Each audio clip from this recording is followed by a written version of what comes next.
Mandvi one વિભાગ દ્વારા જંગલની ઇકોસિસ્ટમ સુધારવા અને માનવ વન્યજીવન સંઘર્ષને નાથવા માટે એક મહત્વપૂર્ણ અભિયાન હાથ ધરવામાં આવ્યું છે।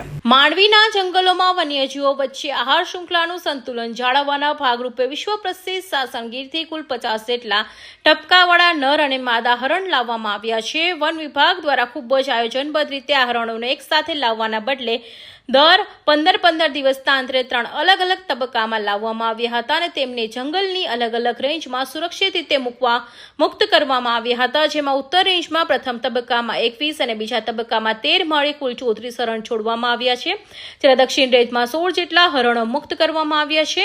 આ નવતર પ્રયોગ પાછળ મુખ્ય કારણ માંડવીના જંગલમાં સતત વધી રહેલા દીપડાઓની વસ્તી છે। હાલ આ જંગલમાં વિસ્તારમાં દીપડાઓની સંખ્યા વધી 100 થી વધુ થઈ ગઈ છે, જેની સામે તેનો મુખ્ય ખોરાક ગણાતા શાકાહારી પ્રાણીઓની સંખ્યા ખૂબ ઓછી હતી। જંગલની અંદર પૂરતો શિકાર ન મળવાને કારણે દીપડાઓ ખોરાકની શોધમાં જંગલ છોડી બહાર આવી રહ્યા હતા, જેના લીધે આસપાસના ગ્રામ્ય વિસ્તારોમાં માનવીઓ પર દીપડાની હુમલાની ઘટનાઓ વધી ગઈ હતી।